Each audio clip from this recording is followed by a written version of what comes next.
Hi hello ನಮಸ್ಕಾರ. ಎಲ್ಲರೂ ಚೆನ್ನಾಗಿದ್ದೀರಿ ಅಂತ ಭಾವಿಸ್ತಾ ನಾನು ಚೆನ್ನಾಗಿದ್ದೀನಿ ಅಂತ ಹೇಳ್ತಾ ನನ್ನ ಚಾನಲ್ ಎಲ್ರಿಗೂ ಸ್ವಾಗತ. ನಾನು ನಿಮ್ಮೆಲ್ಲರ ಶೀಲಾ. ಇವತ್ತು ಒಂದು ಆರೋಗ್ಯಕ್ಕೆ ತುಂಬ ಉಪಯೋಗ ಆಗುವಂತಹ ಉಪಹಾರನ ನಿಮಗೆ ತೋರಿಸ್ತಾ ಇದ್ದೀನಿ. ದಯವಿಟ್ಟು ವಿಡಿಯೋ ಪೂರ್ತಿ ನೋಡಿ ಮತ್ತು ಈ ಆಹಾರದಲ್ಲಿ ಎಷ್ಟು ಪೋಷಕಾಂಶಗಳಿವೆ ಅನ್ನೋದು ನಿಮಗೆ ತಿಳಿಯುತ್ತೆ. ಇದು ರಾಗಿ ಉಪ್ಪಿಟ್ಟು.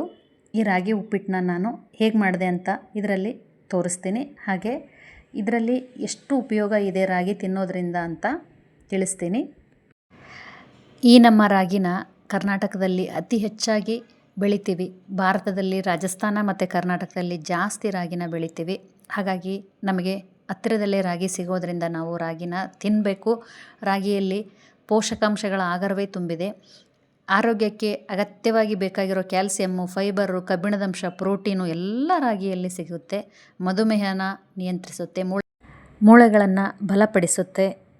ಅಗತ್ಯವಾಗಿ ನಮಗೆ ನಮ್ಮ ದೇಹಕ್ಕೆ ಎಷ್ಟು ಶಕ್ತಿ ಬೇಕೋ ಅದನ್ನು ಅಗತ್ಯವಾಗಿ ಈ ರಾಗಿ ಒದಗಿಸುತ್ತೆ. ಹಾಗಾಗಿ ರಾಗಿನ ದಯವಿಟ್ಟು ಎಲ್ಲರೂ ಉಪಯೋಗಿಸಿ ಅಂತ ಹೇಳ್ತಾ ಈಗ ರಾಗಿ ಉಪ್ಪಿಟ್ಟು ಮಾಡೋದನ್ನು ನಾನು ನಿಮಗೆ ತೋರಿಸ್ತೀನಿ. ಒಂದು ಕಡಾಯಿ ಇಟ್ಬಿಟ್ಟು ಅದಕ್ಕೆ 2-3 ಸ್ಪೂನು ಅಡುಗೆಗೆ ಬಳಸೋ ಎಣ್ಣೆ ಹಾಕಿ ಅದು ಸ್ವಲ್ಪ ಕಾದ ನಂತರ ನಾನಿಲ್ಲಿ ಉಪ್ಪಿಟ್ಟು ರವೆ ಅಂದರೆ ಬಾಂಬೆ ರವೆ ಅಂತ ಬಳಸ್ತೀವಲ್ಲ ಅದನ್ನು ಇಲ್ಲಿ 1 ಬಟ್ಲಿನಷ್ಟು ಹಾಕಿ ಈ ಕಡಾಯಿಗೆ ಸೇರಿಸಿ ಹುರಿತಾ ಇದ್ದೀನಿ. ಈ ಕಪ್ ಅಳತೆಯಲ್ಲಿ 1 ಕಪ್ ಅಳತೆ ನಾನು ರವಿನ ಕಡಾಯಿಗೆ ಹಾಕಿ ಕಡಿಮೆ ಉರಿಯಲ್ಲಿ ನಿಧಾನವಾಗಿ ಹುರಿತೀನಿ. ಜಾಸ್ತಿ ಉರಿ ಇಟ್ಕೊಂಡು ಹುರಿದ್ರೆ ಬೇಗ ಸೀದೋಗ್ಬಿಡುತ್ತೆ ಮತ್ತು ಅದು ಸೀದೋದ್ರೆ ಟೇಸ್ಟ್ ಬರಲ್ಲ. ಹಾಗಾಗಿ ನಿಧಾನವಾಗಿ ಈ ರೀತಿಯಾಗಿ ಅದು ಬಣ್ಣ ಚೇಂಜ್ ಆಗೋ ಹಾಗೆ ಮತ್ತು ಅದರಿಂದ ಒಂದು ಒಳ್ಳೆ ಪರಿಮಳ ಬರೋ ಹಾಗೆ ಇದ್ದಾಗ ಇದನ್ನು ಆಫ್ ಮಾಡಿಕೊಂಡು ಒಂದು ಬಟ್ಲಿಗೆ ತೆಗೆದಿಟ್ಕೊಂಬಿಡಿ. ಮತ್ತು ಅದೇ ಕಡಾಯಿಗೆ ನಾನು ಮತ್ತೆ 2 ಸ್ಪೂನ್ ಎಣ್ಣೆ ಹಾಕಿಬಿಟ್ಟು ಯಾವ ಬಟ್ಲದ ಅಳತೆಯಿಂದ ನಾನು ಬಾಂಬೆ ರವೆ ತೊಗೊಂಡಿದ್ನೋ ಅದೇ ಬಟ್ಲದ ಅಳತೆಯಿಂದ 1 ಬಟ್ಲು ರಾಗಿ ಹಿಟ್ಟನ್ನ ತೊಗೊಂಡಿದ್ದೀನಿ. ಈ ಎಣ್ಣೆಯಲ್ಲಿ ರಾಗಿ ಹಿಟ್ಟಿನ ಮಿಶ್ರಣ ಚೆನ್ನಾಗಿ ಹೊಂದ್ಕೊಳ್ಳೋವರೆಗೂ ಕಡಿಮೆ ಉರಿಯಲ್ಲಿ ಇದನ್ನು ನಿಧಾನವಾಗಿ ಹುರಿತಾ ಬಂದೆ. ಇದು ಕೂಡ ಬಣ್ಣ ಬದಲಾಗಬೇಕು. ಹಾಗೆ ಇದರಿಂದ ಒಂದು ಘಮ ಪರಿಮಳ ಕೂಡ ಬರಬೇಕು. ಹುರಿತಾ ಇದ್ದಾಗ ನಮಗೆ ಗೊತ್ತಾಗುತ್ತೆ. ಅಲ್ಲಿವರೆಗೂ ಇದನ್ನು ಚೆನ್ನಾಗಿ ಹುರಿದುಕೊಳ್ಬೇಕು. ಅವಸರದಲ್ಲಿ ಹುರಿಯೋದಕ್ಕೆ ಹೋಗಬೇಡಿ. ಇದನ್ನು ಸ್ವಲ್ಪ ಪೇಷನ್ಸಿಂದ ಮಾಡಿದರೆ ರುಚಿ ಭಾಳ ಚೆನ್ನಾಗಿ ಬರುತ್ತೆ. ಈಗ ನೋಡಿ ಇದು ಈ ರೀತಿಯಾಗಿ ಬಣ್ಣ ಬದಲಾಯಿತು. ಹಾಗೆ ಇದು ಘಮ ಪರಿಮಳ ಕೂಡ ಬರ್ತಾಯಿತ್ತು. ಈಗ ಇದನ್ನು ಒಂದು ಬೌಲ್ಗೆ ತೆಗೆದಿಟ್ಕೊಂಡಿದ್ದೀನಿ ನಾನು. ನಂತರ ಅದೇ ಕಡಾಯಿಗೆ ಇಲ್ಲಿ 4-5 ಸ್ಪೂನ್ ಎಣ್ಣೆ ಬಳಸಿದ್ದೀನಿ ನಾನು. ನೀವು ಕಡಿಮೆ ಎಣ್ಣೆ ಬೇಕಂದರೆ ಬಳಸ್ಕೋಬಹುದು. ಕೊಬ್ಬರಿ ಎಣ್ಣೆ ಅಥವಾ ತುಪ್ಪ ನೀವು ಯಾವುದು ಊಟ ಮಾಡ್ತೀರೋ ಅಡುಗೆ ಎಣ್ಣೆನ ಅದನ್ನು ಉಪಯೋಗಿಸ್ಕೊಳ್ಳಿ. ನಂತರ ಸಾಸಿವೆ ಜೀರಿಗೆ ಸೇರಿಸಿದ್ದೀನಿ. ಸಾಸಿವೆ ಜೀರಿಗೆ ಸಿಡಿಯೋದಕ್ಕೆ ಬಿಟ್ಟು ಆಮೇಲೆ ಇದಕ್ಕೆ ಸ್ವಲ್ಪ ಉದ್ದಿನಬೇಳೆ ಮತ್ತು ಒಂದು ಸ್ವಲ್ಪ ಕಡಲೆಬೇಳೆ ಈ 2 ಮಿಶ್ರಣನೂ ಗೋಲ್ಡನ್ ಬಣ್ಣ ಬರೋವರೆಗೂ ಬಿಟ್ಟು ಆಮೇಲೆ ಇದಕ್ಕೆ ಗೋಡಂಬಿನ ಸೇರಿಸ್ಕೊಳ್ತಾ ಇದ್ದೀನಿ. ಗೋಡಂಬಿ ಆಪ್ಷನಲ್. ಇಲ್ಲಿ ಶೇಂಗಾ ಬೀಜ ಬೇಕಾದರೂ ಬಳಸ್ಕೋಬಹುದು, ಅದು ರುಚಿಯಾಗುತ್ತೆ. ಗೋಡಂಬಿನೂ ಬಳಸ್ಕೋಬಹುದು. ನಿಮಗೆ ಯಾವುದು ಅನುಕೂಲನೋ ಅದನ್ನು ಇಲ್ಲಿ ಸೇರಿಸ್ಕೋಬಹುದು. ನಂತರ ಅವೆಲ್ಲ ಒಂದು ಹೊಂಬಣ್ಣ ತಿರುಗಿ ಆದಮೇಲೆ ಕರಿಬೇವು ಸೇರಿಸಿದ್ದೀನಿ. ಕರಿಬೇವನ್ನ ನಾನಿಲ್ಲಿ ಒಣಗಿಸಿಟ್ಕೊಂಡು ಬಿಟ್ಟಿದ್ದೀನಿ. ಹಸಿ ಕರಿಬೇವು ಯಾಕೋ ತಡೀತಾ ಇರಲಿಲ್ಲ. ಹಾಗಾಗಿ ಈಗ ಅರ್ಧ ಬಟ್ಟಲಿನಷ್ಟು ಹಸಿಮೆಣ್ಸಿನ್ಕಾಯಿ, ಅಂದರೆ ನೀವು ಖಾರಕ್ಕೆ ತಕ್ಕನಾಗಿ ಹಸಿಮೆಣ್ಸಿನ್ಕಾಯಿ ಉಪಯೋಗಿಸಿ. ನಾನಿಲ್ಲಿ ಅವು ಮೆಣಸಿನ್ಕಾಯಿ ಖಾರ ಕಡಿಮೆ ಇರೋದ್ರಿಂದ ಸ್ವಲ್ಪ ಜಾಸ್ತಿ ಬಳಸಿದ್ದೀನಿ. ಮತ್ತು 2 ಈರುಳ್ಳಿನ ಸಣ್ಣದಾಗಿ ಕಟ್ ಮಾಡಿಟ್ಕೊಂಡು ಇದಕ್ಕೆ ಸೇರಿಸಿದ್ದೀನಿ. ಈಗ ಈ ಎಲ್ಲ ಮಿಶ್ರಣ ಹೊಂದ್ಕೋಬೇಕು. ಆಮೇಲೆ ಅದು ಕಂದು ಬಣ್ಣಕ್ಕೆ ತಿರುಗಬೇಕು. ನಂತರ ಟೊಮೊಟೊ ಸೇರಿಸಿ ಇಲ್ಲಿ ಸಣ್ಣ ಗಾತ್ರದ ಟೊಮೊಟೊ 2 ಟೊಮೊಟೊ ಹಣ್ಣನ್ನು ಸಣ್ಣದಾಗಿ ಕಟ್ ಮಾಡಿಕೊಂಡು ಸೇರಿಸಿದ್ದೀನಿ. ಈಗ ರುಚಿಗೆ ತಕ್ಕಷ್ಟು ಉಪ್ಪು ಹಾಕಿದ್ದೀನಿ. ನಂತರ ಸ್ವಲ್ಪ ಸಕ್ಕರೆ ಹಾಕ್ತಾಯಿದ್ದೀನಿ. ಉಪ್ಪು, ಸಕ್ಕರೆ ಇದೆಲ್ಲ ಚೆನ್ನಾಗಿ ಈ ತರಕಾರಿ ಒಟ್ಟಿಗೆ ಸೇರಬೇಕು. ಒಂದು ಬೌಲ್ ಮುಚ್ಚಿದರೆ ಬೇಗ ತರಕಾರಿ ಚೆನ್ನಾಗಿ ಮೆದುವಾಗಿ ಬೇಯುತ್ತೆ. ಹಾಗಾಗಿ ಅದನ್ನು ಸ್ವಲ್ಪ ಮುಚ್ಚಿ ಬೇಯಿಸಿದ್ದೆ.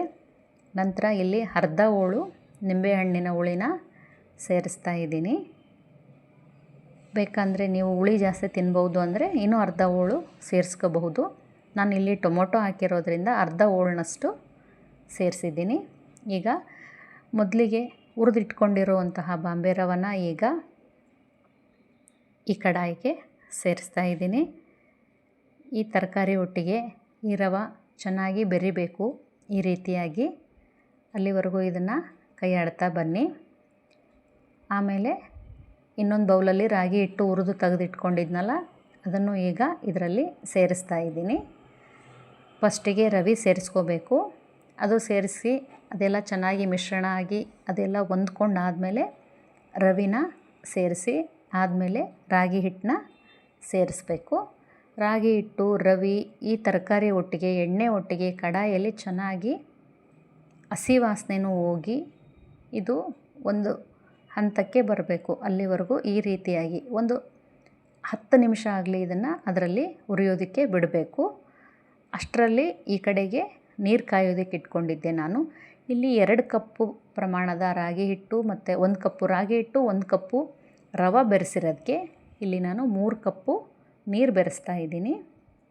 2ಕ್ಕೆ 3 ಅನ್ನೋ ಹಾಗೆ ನೀರು ಸೇರಿಸ್ತಾ ಇದ್ದೀನಿ. ಈ ನೀರು ಹಾಕಿದ ತಕ್ಷಣ ಕೈ ಬಿಡಲಾರ್ದೇ ಇದನ್ನು ಚೆನ್ನಾಗಿ ಸೌಟಿಂದ ಈ ರೀತಿಯಾಗಿ ಕೈ ಆಡಿಸ್ತಾ ಬನ್ನಿ.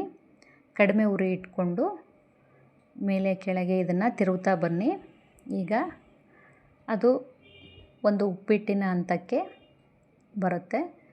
ಈ ರೀತಿಯಾಗಿ ತಳ ಬಿಟ್ಕೊತ ಬರುತ್ತೆ ನೋಡಿ. ಅದು ಒಂಚೂರು ಗಂಟಾಗಲ್ಲ, ಯಾಕಂದರೆ ರಾಗಿ ಹಿಟ್ಟನ್ನು ಹುರಿದಿಟ್ಕೊಂಡಿರ್ತೀವಿ ಮತ್ತು ರವೆ ಕೂಡ ಹುರಿದಿಟ್ಕೊಂಡಿರ್ತೀವಿ. ಹಾಗಾಗಿ ಯಾವುದೇ ಕಾರಣಕ್ಕೂ ಇಲ್ಲಿ ಗಂಟಂತೂ ಆಗಲ್ಲ. ಆದರೆ ನಿಧಾನವಾಗಿ ನಾವು ಇದನ್ನು ಈ ರೀತಿಯಾಗಿ ತಿರುಗಿಸ್ತಾ ಬರಬೇಕು. ಆಗ ರಾಗಿ ಉಪ್ಪಿಟ್ಟು ಸಿದ್ಧವಾಗುತ್ತೆ. ಈ ರಾಗಿ ಉಪ್ಪಿಟ್ಟಿನ ರೆಸಿಪಿ ನಿಮಗೆಲ್ರಿಗೂ ಇಷ್ಟ ಆಗಿರುತ್ತೆ ಅಂತ ಭಾವಿಸ್ತೀನಿ ನಾನು. ಇದು ಒಂದು ಆರೋಗ್ಯಕ್ಕೆ ಬಹಳ ಒಳ್ಳೆಯದು ಈ ರಾಗಿ ಉಪ್ಪಿಟ್ಟು. ಹೇಳಿದ್ನಲ್ಲ ನಾನು, ಇದರಲ್ಲಿ ಪೋಷಕಾಂಶಗಳ ಆಗರನೇ ತುಂಬಿದೆ ಅಂತ. ಬಹಳ ನಮ್ಮ ಆರೋಗ್ಯಕ್ಕೆ ಅಗತ್ಯವಾಗಿ ಬೇಕಾಗಿರುವಂಥ ಕ್ಯಾಲ್ಸಿಯಮ್ಮು, ಫೈಬರು, ಕಬ್ಬಿಣ ಎಲ್ಲ ಈ ರಾಗಿಯಲ್ಲಿದೆ. ಡೈಲಿ ಒಂದು ಟೈಮ್ ಇದಕ್ಕೆ ರಾಗಿನ ಊಟ ಮಾಡಿ. ಮುದ್ದೆ, ರೊಟ್ಟಿ, ಚಪಾತಿ ಈ ರೀತಿ ತಿನ್ನೋದಕ್ಕೆ ಆಗಲ್ಲ ಅಂದಾಗ, ಒಂದೇ ಥರದ್ದೇ ತಿನ್ನಬೇಕು ರಾಗಿಯಲ್ಲಿ ಅಂತ ಅನ್ನಿಸ್ದಾಗ ಈ ರೀತಿಯಾಗಿ ಉಪ್ಪಿಟ್ಟು, ತಾಲಿಪಟ್ಟು, ದೋಸೆ ಈ ರೀತಿಯಾಗಿ ಮಾಡ್ಕೊಂಡು ತಿನ್ನಬಹುದು. ನೋಡಿ ಎಷ್ಟು ಚೆನ್ನಾಗಿ ಬಂದಿದೆ ರಾಗಿ ಉಪ್ಪಿಟ್ಟು ಅಂತ. ರುಚಿ ಬಹಳ ಚೆನ್ನಾಗೇ ಆಗಿತ್ತು. ನನಗಂತೂ ಬಹಳ ಇಷ್ಟ ಆಗಿತ್ತು ರಾಗಿ ಉಪ್ಪಿಟ್ಟು. ಇವತ್ತಿನ ಬ್ರೇಕ್ಫಾಸ್ಟ್ ರಾಗಿ ಉಪ್ಪಿಟ್ಟು ಒಂದು ಹೆಲ್ತಿ ಫುಡ್ ಅಂತಲೂ ಹೇಳ್ಬಹುದು. ಇದನ್ನು ಸ್ವಲ್ಪನೇ ತಿಂದರೆ ಹೊಟ್ಟೆ ತುಂಬಿದೆ ಬಿಡಪ್ಪ ಅಂತ ಅನ್ನೋ ರೀತಿ ಭಾಸ ಆಗುತ್ತೆ. ರಾಗಿಯಲ್ಲಿ ಆ ಗುಣ ಇದೆ. ಹಾಗಾಗಿ ತೂಕ ಇಳಿಸ್ಕೊಳ್ಳೋರಿಗೆ ಕೂಡ ಇದು ತುಂಬ ಒಳ್ಳೆಯದು. ಮತ್ತೆ ಸಿಗ್ತೀನಿ. ಧನ್ಯವಾದ.